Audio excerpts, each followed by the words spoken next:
सर्वमंगल मांगल्ये शिवे सर्वार्थ साधिके शरण्ये त्र्यंबके गौरी नारायणी नमस्तुते।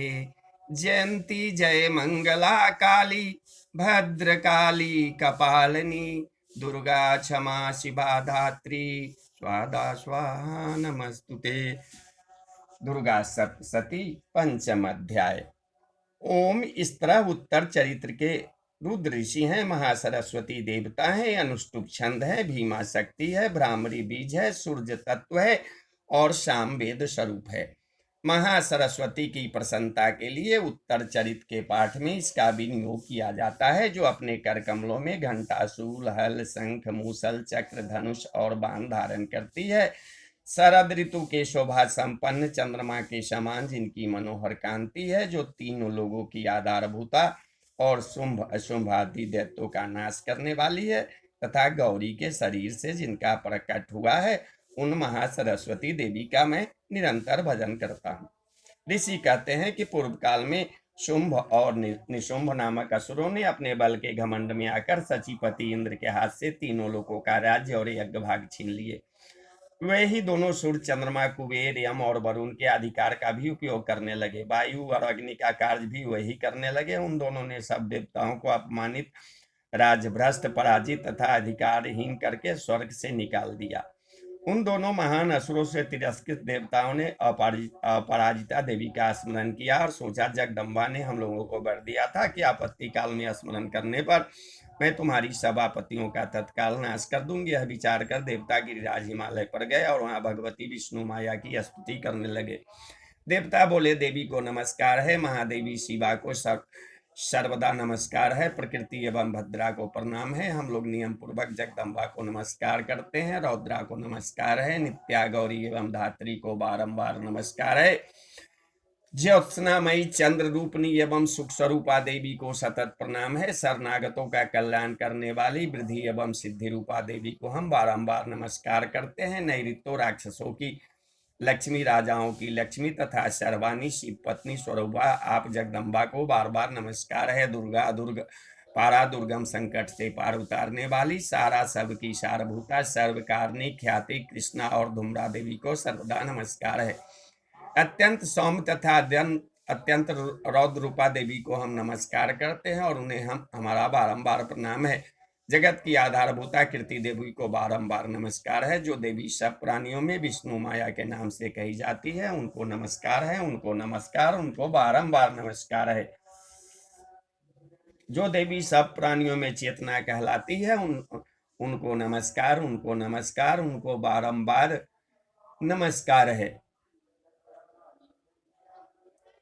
जो देवी सब प्राणियों में निद्रा रूप से स्थित है, उनको नमस्कार, उनको नमस्कार, उनको बारंबार नमस्कार है। जो देवी सब प्राणियों में क्षुधा रूप से स्थित है, उनको बारंबार नमस्कार है। जो देवी सब प्राणियों में क्षुधा रूप से स्थित है, उनको नमस्कार, उनको नमस्कार, उनको बारंबार नमस्कार है। जो देवी सब प्राणियों में छाया रूप से स्थित है, उनको नमस्कार, उनको नमस्कार, उनको बारंबार नमस्कार है। जो देवी सब प्राणियों में शक्ति रूप से स्थित है, उनको नमस्कार, उनको नमस्कार, उनको बारंबार नमस्कार है।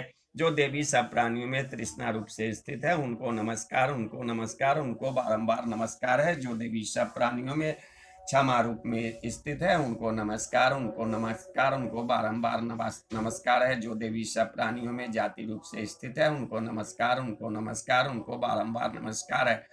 जो देवी सब प्राणियों में लज्जा रूप से स्थित है, उनको नमस्कार, उनको नमस्कार, उनको बारंबार नमस्कार है। जो देवी सब प्राणियों में शांति रूप से स्थित है, उनको नमस्कार, उनको नमस्कार, उनको बारंबार नमस्कार है। जो देवी सब प्राणियों में श्रद्धा रूप से स्थित है, उनको नमस्कार, उनको नमस्कार, उनको बारंबार नमस्कार है। जो देवी सब प्राणियों में कांति रूप से स्थित है, उनको नमस्कार, उनको नमस्कार, उनको बारंबार नमस्कार है। जो देवी सब प्राणियों में लक्ष्मी रूप से स्थित है, उनको नमस्कार, उनको नमस्कार, उनको बारंबार नमस्कार है। जो देवी सब प्राणियों में वृत्ति रूप से स्थित है, उनको नमस्कार, उनको नमस्कार, उनको बारंबार नमस्कार है। जो देवी सब प्राणियों में स्मृति रूप में स्थित है, उनको नमस्कार, उनको नमस्कार, उनको बारंबार नमस्कार है। जो देवी सब प्राणियों में दया रूप से स्थित है, उनको नमस्कार, उनको नमस्कार, उनको बारंबार नमस्कार है। जो देवी सब प्राणियों में तुष्टि रूप से स्थित है, उनको नमस्कार, उनको नमस्कार, उनको बारंबार नमस्कार है। जो देवी सब प्राणियों में माता रूप से स्थित है, उनको नमस्कार, उनको नमस्कार, उनको नमस्कार, बारंबार नमस्कार है। जो देवी सब प्राणियों में भ्रांति रूप से स्थित है, उनको नमस्कार, उनको नमस्कार, उनको बारंबार नमस्कार है। जो जीवों के इंद्रिय वर्ग की अधिष्ठात्री देवी एवं सब प्राणियों में सदा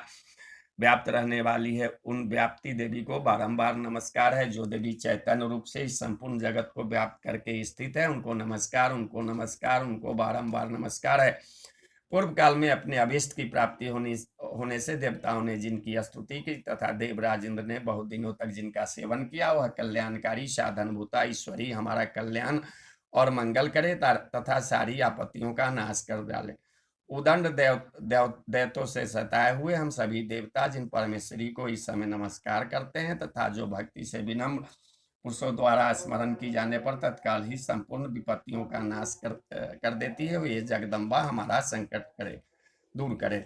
राजन, इस प्रकार जब देवता स्तुति कर रहे थे, उसी समय पार्वती देवी गंगा जी के जल में स्नान करने के लिए वहां से आई।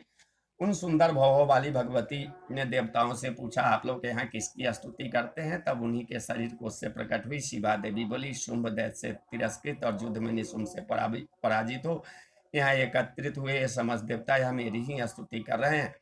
पार्वती जी के शरीर कोश से अंबिका का प्रादुर्भाव हुआ, इसलिए वे समस्त लोकों में कौशिकी कही जाती है। कौशिकी के प्रकट होने के बाद पार्वती देवी का शरीर काले रंग का हो गया, तब वह हिमालय पर रहने वाली कालिका देवी के नाम से विख्यात हुई। तदंतर शुभ निशुंभ के भृत चंड मुंड वहां आए और उन्होंने परम मनोहर रूप धारण करने वाली अंबिका देवी को देखा। फिर वे शुंभ के पास जाके बोले, महाराज, एक अत्यंत मनोहर स्त्री है जो अपनी दिव्य कांति से हिमालय को प्रकाशित कर रही है। वैसा उत्तम रूप कहीं किसी ने भी नहीं देखा होगा। सुदर्शन, पता लगाइए वह देवी कौन है और उसे ले लीजिए। स्त्रियों में तो वह रत्न है, उसका प्रत्येक अंग बहुत ही सुंदर है तथा वह अपने श्रीअंगों की प्रभा से संपूर्ण दिशाओं में प्रकाश फैला रही है। दैतराज, अभी वह हिमालय पर ही मौजूद है, आप उसे देख सकते हैं। प्रभु, तीनों लोकों में मणि, हाथी, घोड़े आदि जितने भी रत्न है वे सभी समय आपके घर में शोभा पाते हैं। हाथियों में रत्नभूत ऐरावत, यह पारिजात का वृक्ष और यह उत्सर्वा घोड़ा, यह सब आपने इंद्र से ले लिया है। हंसों से जुता हुआ है विमान भी आपके आंगन में शोभा पाता है। यह रत्नभूत अद्भुत विमान जो पहले ब्रह्मा जी के पास था, अब आपके यहाँ लाया गया है। यह महापद्म नामक निधि आप कुबेर से छीन लाए हैं। समुद्र ने भी आपको किंजकिलनी नाम की माला भेंट की है जो केसरों से सुशोभित है और जिसके कमल कभी कुम्हलाते नहीं है। सुवर्ण की वर्षा करने वाला वरुण का छत्र भी आपके घर में शोभा पाता है तथा यह श्रेष्ठ जो पहले प्रजापति के अधिकार में था अब आपके पास मौजूद है। दैत्येश्वर, मृत्यु की उत्क्रांतिदा नाम वाली शक्ति भी आपने छीन ली है तथा वरुण का पास और समुद्र में होने वाले सब प्रकार के रत्न आपके भाई निशुंभ के अधिकार में है। अग्नि ने भी स्वतः शुद्ध किए हुए 2 वस्त्र आपकी सेवा में अर्पित किए हैं। दैतराज, इस प्रकार सभी रत्न आपने एकत्र कर लिया है। फिर जो है स्त्री रूपी रत्न कल्याणमयी देवी है, इसे आप क्यों नहीं अपने अधिकार में कर लेते? ऋषि कहते हैं, चंडमुंड का यह वचन सुनकर शुंभ ने महादैत्य सुग्रीव को दूत बनाकर देवी के पास भेजा और कहा, तुम मेरी आज्ञा से उसके सामने ये बातें कहना और ऐसा उपाय करना जिससे प्रसन्न होकर वह शीघ्र ही यहाँ आ जाए।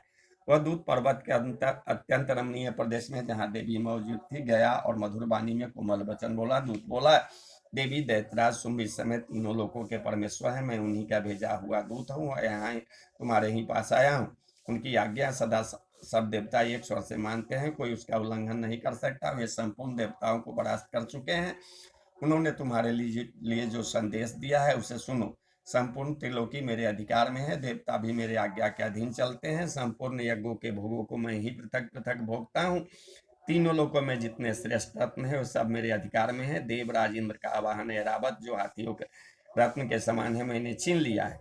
क्षीर सागर का मंथन करने से जो अश्वरत्न उच्च सर्वा प्रकट हुआ था, उसे देवताओं ने मेरे पैरों पर पड़कर समर्पित कर दिया है। सुंदरी, उनके सिवा और भी जितने रत्नभूत पदार्थ देवताओं, गंधर्वों और नागों के पास थे, ये सब मेरे ही पास आ गए हैं। देवी, हम लोग तुम्हें संसार की स्त्रियों में रत्न मानते हैं, अतः तुम हमारे पास आ जाओ, क्योंकि रत्नों का उपयोग करने वाले हम ही हैं।